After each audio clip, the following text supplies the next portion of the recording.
Hello and welcome to part 6 of my iconic hairstyles series. Today we're going to discuss the much maligned, but still very iconic mullet hairstyle. This style reached peak popularity in the 1980s. It was also sometimes referred to as a bi-level back then.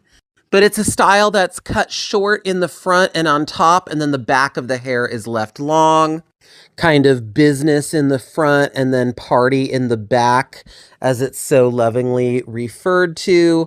But this was very popular in the 80s. Here we see actress Marky Post from the TV show Night Court. She wore a mullet for quite a few seasons of that show, if I remember correctly. Here we see Lisa Welchel from The Facts of Life, singer Bonnie Tyler wore a mullet for a period of time. And there was different variations of the mullet as well. You had, permed mullets. Perms were very popular in the 80s. So why not combine it with a mullet? Sometimes you'd even just see the top of the head permed and then the rest of the hair would just be left straight, sometimes teased out with a little bit more volume.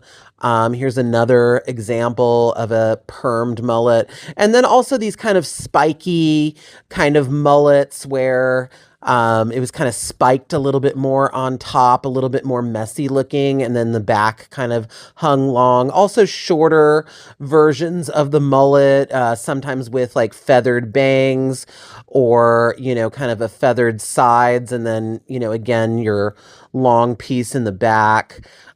This style actually had its origin with the shag haircuts and glam rockers of the 1970s, like David Bowie, but it really took off in the 80s. Men, of course, wore the mullet as well. It was not just women.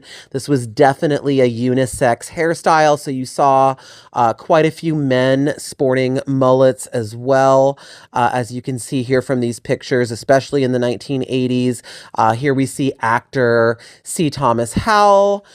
Here's John Stamos from Full House. He had a mullet for a little while. Tennis player Andre Agassi was known for his kind of bleached mullet. Of course, country singer Billy Ray Cyrus had a very extreme mullet that he was well known for. And it just was a very popular hairstyle at this time. I try to keep a very open mind when it comes to different styles, and I appreciate all different styles. But I'm going to admit it, the mullet is not really one of my favorites. I just don't think it looks that flattering. It has come back in style a little bit in recent years. Here we see Zendaya. But I don't know. It's just not my favorite. What do you think? Would you get a mullet? Let me know in the comments.